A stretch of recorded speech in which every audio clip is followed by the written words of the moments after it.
34 সাইজের ব্রা কাট ব্লাউজের ফর্মা কাটিংয়ের জন্য আমি এখানে একটা পেপারের মধ্যে ড্রয়িং করে নিয়েছি। তো প্রথমে আমি তোমাদেরকে ঝুলের মাপটা দেখাচ্ছি। 15 ইঞ্চি ঝুল আর এটা রেডি হওয়ার পরে 14 ইঞ্চি আসবে। তারপরে আমরা পুট নিয়ে নিচ্ছি 5.5 ইঞ্চি। 34 সাইজের ব্লাউজের জন্য 5.5 ইঞ্চি পুট, আর আর্ম হোল আমাদের থাকবে 5.5। এখানে আমি 6 ইঞ্চি নিয়েছি, হচ্ছে 1/2 ইঞ্চি ডাউন করেছি হচ্ছে পুটের শেপ দেওয়ার জন্য। আর এক্ষেত্রে কি শেপটা দিলে যখন ব্লাউজের সঙ্গে হাতা সেটিং করার পরে সুন্দর মানে বসে। তো প্রথমে আমরা ছাতির মাপটা নিয়ে নিলাম 8.5। 34-এর 4 ভাগের 1 ভাগ হলো 8.5, তার সঙ্গে 2 ইঞ্চি এক্সট্রা। তো 2 ইঞ্চি, এখানে 1.5 ইঞ্চিও তোমরা এক্সট্রা রাখতে পারো। আমি 2 ইঞ্চি এক্সট্রা রেখেছি। ব্লাউজটা তৈরি করার পরে কখনো চাইলে হচ্ছে 34-এরটা আমরা 36 পর্যন্ত করতে পারি, কিংবা এর থেকেও কিছুটা বেশি করা যাবে। তো আমি এখানে কোমরের কোনো হচ্ছে মাপ নিলাম না। আমরা তৈরির পরে পুরো ফিটিংটা যখন করব তখন এখানটা করে নেব। তো আমি সেই জন্য ছাতির অনুযায়ী লম্বালম্বি দাড়ি টেনে নিয়েছি।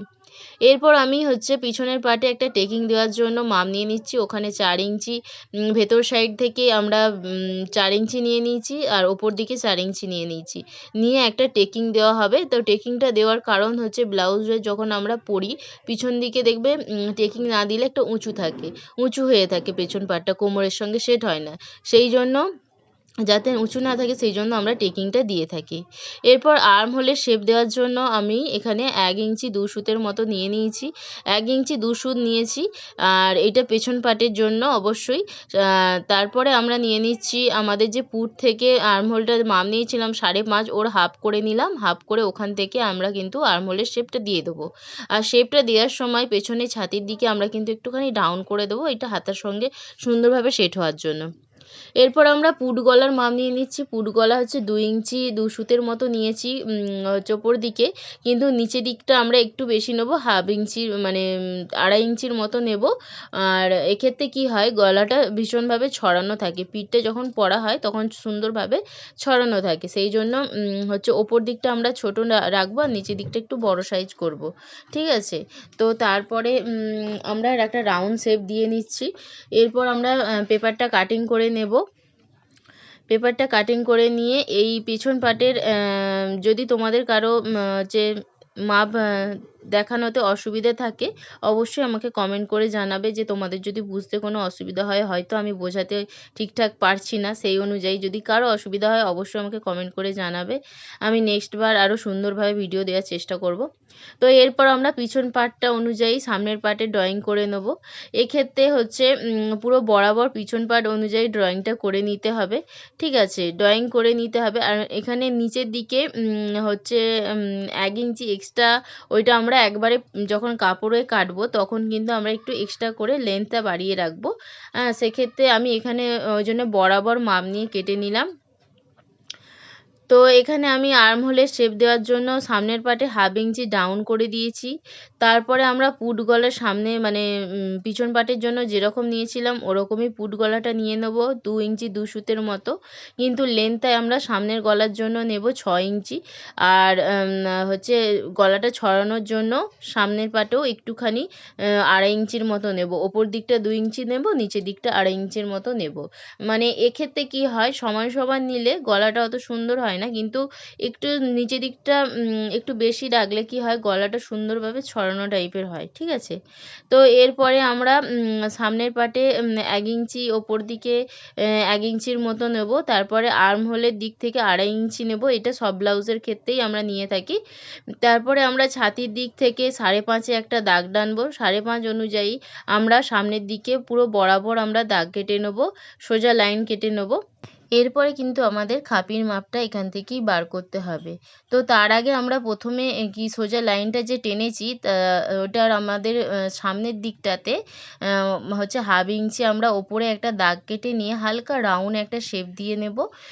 তো এইটা আমরা খাপির ক্ষেত্রে পরেও আমি দিয়ে দিতে পারি, কিন্তু এক্ষেত্রে আমরা প্রথমেই দিয়ে দিচ্ছি, আমি প্রথমেই দিয়ে দিই। তারপরে খাপির মাপের জন্য আমরা প্রথমে আমরা অনেকেই প্রশ্ন করে যে কত ইঞ্চিতে দাগ দেবো। এই এক্ষেত্রে একটা অঙ্ক আছে, তাও আমি এখানে হালকা করে বলে দিচ্ছি। আমাদের যতটা ছাতি হয় তার ৩ ভাগের ২ ভাগ কিন্তু আমরা সামনের দিক থেকে নিয়ে নেব। তো এক্ষেত্রে ৫.৫ থেকে ১ সুত বেশি হয়েছে। তো সেখানে দাগ কেটে নিয়েছি। নিয়ে আমরা ৩ টে দাগের সঙ্গে একভাবে মিলিয়ে দিয়েছি। দেখো ওখানে ১ ইঞ্চি, তারপরে ২.৫ ইঞ্চি, তারপরে নিচে যে ৫.৫ থেকে ১ সুত বেশি নিয়েছিলাম ওখানেও কিন্তু আমরা মিলিয়ে দিয়েছি। এরপরে কি হবে, নিচের সাইড থেকে আমাদের যে দাগটা টেনেছিলাম ওখান থেকে কিন্তু ২.৫ ইঞ্চি করে ২ সাইডেই আমরা একটা দাগ টেনে নিয়েছি। তারপরে আমাদের এটার মিডল পয়েন্ট করেছি। মিডল পয়েন্ট থেকে আমরা কিন্তু ২ ইঞ্চিতে দাগ টানবো। ঠিক আছে? তো এখানে আমরা একটুখানি হচ্ছে দাগগুলো যেইভাবে আমি মেলাচ্ছি তোমরা একটু দেখে নাও। অসুবিধা থাকলে অবশ্যই কিন্তু কমেন্ট করো। কমেন্ট করতে একদম ভুলো না। তো দেখো আমার এখানে খাপির কিছুটা মানে অ্যাকচুয়ালি আমার এখানে ড্রয়িংটা হয়ে গেছে কমপ্লিট। তোমাদের যদি কোনো অসুবিধা থাকে, আমি বারবার বলছি, অসুবিধা থাকলে অবশ্যই আমাকে কমেন্ট করবে। তো আমি হালকা করে এইটা কাগজটা পেপারটা কাটিং করে নিচ্ছি। তো আমি যেইভাবে করছি তোমরাও চেষ্টা করো সেইভাবে করতে। আশা করি তোমাদের হচ্ছে বুঝতে কোনো অসুবিধা হবে না। আর অনেকে হয়তো বলবে যে এখানে পুটের ক্ষেত্রে মানে যে ডাউনটা করেছি, এই ডাউনটা তোমরা অবশ্যই দেবে। দিলে কি হয়, আমরা ব্লাউজগুলো পরার পরে দেখবে সুন্দর আমাদের বডির সঙ্গে সুন্দরভাবে সেট হয়ে যায়। তো আমার এখানে ওইদিকে কাটিং হয়ে গেছে। তো এবার আমরা খাপের যে খাপের কাটিংটা আমরা মেইনলি করে নেবো এবারে অন্য পেপারের ওপরে। এক্ষেত্রে কি হয়, তোমরা পেপারগুলো কেটে রাখলে চটপট যাদের কাজ করতে সুবিধা হবে, মানে আমরা যখন কাপড়ের ওপর কাটবো আলাদা করে ড্রয়িং করতে হবে না বারবার। তোমাদের এই কাটিংটা করা থাকলে কিন্তু তোমরা সহজেই ফর্মা বসিয়ে কিন্তু চট করে মানে কাপড়ের ওপরে কাটিং করে নিতে পারবে। তো সেই জন্য আমি বিভিন্ন সাইজের হচ্ছে ডাইস কেটে রেখেছি। তো যাই হোক, এবারে আমরা অন্য একটা পেপারের মধ্যে হচ্ছে খাপির মাপের জন্য ২ টো ভাগ করে নিয়েছি, যে ড্রয়িংটা দেখিয়েছি তোমাদেরকে। নিয়ে তারপরে আমরা এটা ড্রয়িং বরাবর করে নিয়েছি। ঠিক আছে? তো এক্ষেত্রে আমি ২ সাইডে ১ ইঞ্চি করে বাড়িয়ে নেব। আর এইগুলো হচ্ছে 1/2 ইঞ্চি করে বাড়িয়ে নেব। ঠিক আছে? সামনের দিকটাতে 1/2 ইঞ্চি, আর পেছনের দিকে দেখো ওপরের দিক থেকে 1/2 ইঞ্চি আমরা বাড়িয়ে নিয়েছি। তারপরে হচ্ছে পুরো সম্পূর্ণ এটা মিলিয়ে নেব। আর নিচের দিকে 1/2 ইঞ্চি করে এক্সট্রা নেব সেলাই মার্জিনের জন্য। ঠিক আছে? তো এক্ষেত্রে দেখো, আর তোমরা যখন খাপিটা কাপড়ের ওপরে বসাবে না, এইভাবে তিরছা করেই বসাবে। দেখো আমি ঠিক যেইভাবে বসিয়েছি, তো এইভাবেই বসাবে। তাহলে কি হয়, খাপিটা সুন্দরভাবে ফুলে থাকে। ঠিক আছে? সুন্দরভাবে বসে। ঠিক আছে? তিরছা করে বসালে। আমি দেখো পেপারের মধ্যে যেহেতু কেটেছি, আমি তাও তিরছাভাবেই তোমাদেরকে বসিয়ে দেখিয়েছি। ঠিক আছে? এক্ষেত্রে তোমরাও কিন্তু এটা তিরছাভাবে বসাবে ২ টো কাটিংই। তারপর হচ্ছে, আর আমার ভয়েসটা একটু যদি বুঝতে অসুবিধা হয়, সত্যি বলতে আমার মানে ভীষণ ঠান্ডা লেগেছে, যে কারণে আমার ভয়েসটা হয়তো একটু অসুবিধা হতে পারে। একটু ম্যানেজ করে নিও। তো দ্বিতীয় কাটিংটা আমরা এইভাবে বসিয়ে নিয়েছি মানে যে আগের ডাইস অনুযায়ী। তারপর ১ ইঞ্চি করে আমরা ৪ সাইডেই বাড়িয়ে নেব। ঠিক আছে? ৪ সাইডে বাড়িয়ে নিয়ে তারপর আমরা সম্পূর্ণ মিলিয়ে নেব। তারপর আমাদের ধারের যে মাপটা ছিল সেই ধারের মাপ অনুযায়ী ২.৫ ইঞ্চি থেকে একটু বেশি নেব আমরা, ৩ ইঞ্চি নেব, 1/2 ইঞ্চি এক্সট্রা নেব। নিয়ে মাঝখানে মিডল পয়েন্টটা আমরা কিন্তু 1/2 ইঞ্চি এক্সট্রা নেব। ঠিক আছে? আমরা ওখানে মিডল পয়েন্টে ৩ ইঞ্চি নেব। ধার সাইডে যেহেতু ২.৫ ইঞ্চি নিয়েছিলাম, আমরা ৩ ইঞ্চি নেব এখানে। ঠিক আছে? নিয়ে চারিধারের হচ্ছে আমরা পয়েন্টগুলো একসাথে মিলিয়ে দেব। তো আমার এখানে একবার মেপে নিচ্ছি, দেখো এখানে ৮ হয়েছে।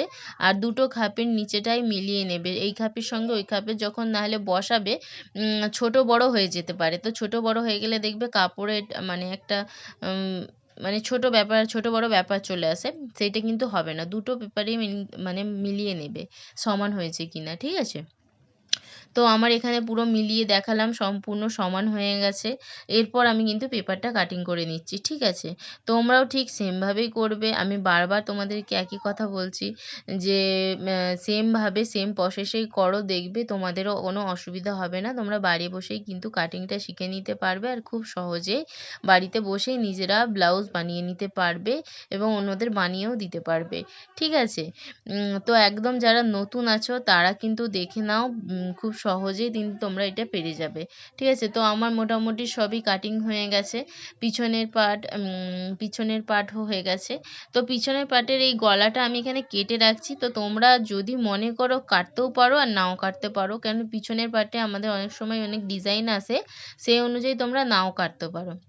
তো এরপর আমি হাতাটা কাটিং করব। আমি এখানে ছোট সাইজের হাতা কাটবো। আমি লেন্থটা হচ্ছে 6 ইঞ্চির মতো রাখবো। সেই জন্য আমি ছোটই পেপার নিয়েছি, বড় সাইজের হাতা কাটিং করছি না। হাতা কাটিংয়ের জন্য আমরা পুট থেকে আমাদের যে চেস্টের মাপ নিয়েছিলাম ওখানে মিলিয়ে দেখব। তো আমার এখানে 6.5 হয়েছে, তার সঙ্গে 2 ইঞ্চি এক্সট্রা আছে। ঠিক আছে? তো আমি এখানে হাতা কাটিংয়ের জন্য 8 ইঞ্চিতে আমি একটা দাগ কেটে নিয়েছি। তারপরে আমাদের মোহরার মাপ নিয়ে নিচ্ছি। মোহরা 5, তার সঙ্গে ছাতির মতো 2 ইঞ্চি এক্সট্রা রেখেছি। আর তারপরে ওপর দিক থেকে 3 ইঞ্চিতে একটা দাগ কেটে নিয়েছি। আর আমি প্রথমেই বলেছি হাতার লেন্থ আমার 6 ইঞ্চি আছে। আর হচ্ছে হাতা যেহেতু আমার 6.5 এখানে বেরিয়েছিল, মোহরাটা বগল মানে আর্মহোলের মোহরাটা যেহেতু আমার 6.5 বেরিয়েছিল, 6.5 দাগ কেটে নিয়ে তারপরে 2 ইঞ্চি আমি এক্সট্রা কেটে নিচ্ছি। তো এখানে 6.5 হাফ করে নিচ্ছি। হাফ করে আমরা ওপরে হাতার কাছে হচ্ছে একটা দাগ করে নিয়ে হাতার পুরো রাউন্ড শেপটা দিয়ে দিচ্ছি। তো আমি এইভাবে করেছি আর তোমরাও এইভাবেই করো। ঠিক আছে? তো আমি যেহেতু এখানে ছোট হাতা দেখিয়েছি, তোমরা যদি চাইলে বড় হাতা মানে লেন্থ বড় করতে পারো। তো আমি এখানে ছোটই আমি ডাইস অ্যাকচুয়ালি ছোটই কাটিং করে রাখি। যদি মনে হয় বড় লেন্থ করার, তো আমি তখন কাপড়ের ওপরে লেন্থটা বাড়িয়ে নিই। ঠিক আছে? তো আল্টিমেট আমার সব কিছু মানে ফর্মা রেডি হয়ে গেছে। আর তোমরা দেখে নাও, আমি নাম্বারিং করে দিচ্ছি।